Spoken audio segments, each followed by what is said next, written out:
right, let's talk about the Detroit Lions. The Lions have been obviously one of the more exciting teams in the NFL, talking about building off of a really strong 2023, but it's obvious the Lions had a few issues, namely in the secondary. And there's been a story that's a few days old now, but I think it's really important. It's kind of been slid under the radar due to the combine, but I think it's going to have a huge impact. And that's all about the new Lions defensive backs coach already making big changes. Let's get into the report, then we'll talk about it more in detail on the other side. Deshae Townsend will become the third defensive backs coach for Dan Campbell and the Detroit Lions in the last 3 years. But despite the turnover, Townsend isn't shying away from sharing his mind. In his first media appearance as a Lions defensive assistant, Townsend made it very clear that he wants Lions defensive backs to be physical next season. If you won't tackle, you won't play, said Townsend to the media. If I turn on the tape and you won't tackle, you can't play. I'm just looking for guys that don't shy away from contact. The Lions have been a physical team since Campbell became head coach in 2021, but according to Pro Football Focus, the Lions could use more of an emphasis on tackling next fall. PFF ranked Detroit's defense fifth worst in tackling with a 41.2 grade out of 100. That's terrible during the 2023 season. That's all according to heavy.com.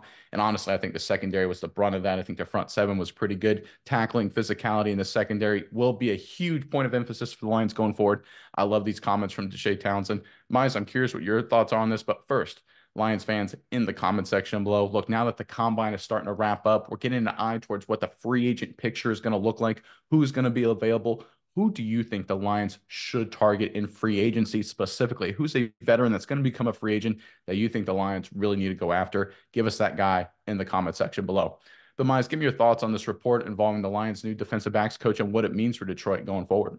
Yeah, Nick, I think this is a tale that's the age as old as time. If you go back 2 years at least for the Lions in this Dan Campbell regime, the secondary has been an issue for a while now, and they've been very up and down. They've had good spells, they've had very bad spells. Remember, most notably in 2022, that was a secondary that started out the season really, really poorly. Then they let go of the secondary coach. Everything really started to turn around at the end of the season.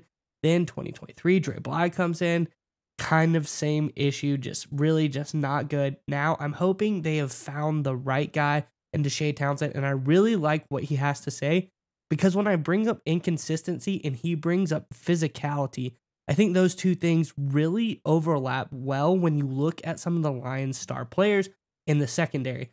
When you look at a guy like Cameron Sutton, he's been really good this season at times, and he's been really bad this season at times in the tackling department.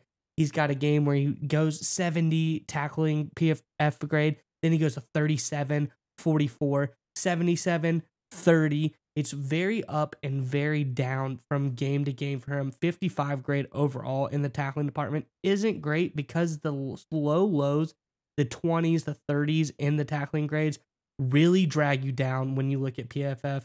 You look at a guy like Kirby Joseph, same thing. He's had highs as high as 86 tackling grades, but he's had multiple 20s, multiple 30s, dragging him down lower to a 54 tackling grade. I think a guy like Deshae Townsend coming in, there are guys on this team that are stars. They're very talented players. They just need to have that physicality bred into them a little bit more to say like, hey, go get the see ball, hit ball, that kind of mentality in the DB room.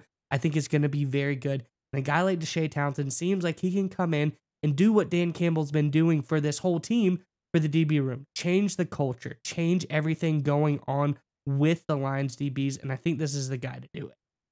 Well, I think it's also important to understand you have to clearly identify and vocalize the problem in order to solve it, right? It sounds kind of obvious, but the reality is we live in a world, we live in a society where we don't want to be very vocal and direct about what the issue is sometimes, whether it's, we don't want to hurt someone's feelings, or we don't want to throw anybody under the bus, or we don't want to bring a lot of attention on ourselves, right? Deshae Townsend's coming out and saying, listen, we're going to change how we're doing it because the tackling is the problem. I'm going to vocalize it. I'm going to make it a priority. That way, when we cut players, that way, when we sign players, everyone knows why. It's because they couldn't tackle. It also puts a lot of pressure on Townsend as well, because if they don't improve in their tackling, he'll probably go next offseason as well. He'll probably be fired. So again, I love this from Townsend coming in and saying, listen, this was our issue. We've got to attack it. We've got to fix this problem. And I think being very vocal and upfront about it, I guarantee you that has an impact on Campbell. I guarantee you that has an impact on Holmes as well in terms of who they're going to go after in free agency, who they're going to go after in the draft. Because like you said, Miles, they got talent. Brian Branch, the young safety, looks like a star in the making. But even him, you look at his grades, his performance. I love the fact you brought up consistency because this is Brian Branch's tackling grades. Look at this. Against Green Bay, 81.5. Outstanding. Then he follows it up with a 35.3 against the Saints. Against the Bears a week later, 79.3 tackling grade. Great job. The following weekend against the Denver Broncos, 29.4. That's god awful. Then he follows that up. He bounces back with an 81 grade against the Vikings. Phenomenal work, Brian Branch. Then he has a 47 against Dallas, right? You got to be consistent. You got to know what to expect week to week and how you're going to perform as a secondary. And they just haven't gotten it, especially when you have a quality pass rush, right? You're going to have teams that are going to want to check the ball down, get rid of the ball quickly with guys like Aiden Hutchinson bearing down on them. The Lions are not a team where quarterbacks are going to want to sit in the pocket for 3, 4, 5 seconds. They're going to want to throw short, and that's going to force the Lions secondary to make a lot of plays, and they could not do it in terms of the tackling department in 2023. I think that's the real reason defensively they struggled against the 49ers. I know that everyone looks like the Ayuk bounce catch as a big play and things like that, the fourth down attempts by Campbell. But the reality is, if the Lions tackle better, they stop the San Francisco 49ers on a number of occasions and they go to the Super Bowl. I think that's the reality of the situation. I think the Lions know it. I think Deshae Townsend knows it. And I love the fact already early in the offseason, before free agency, before the draft, before mini camps, before training camp, before all of that, Townsend's publicly declaring, we're making a huge change. We're going to solve the tackling problem.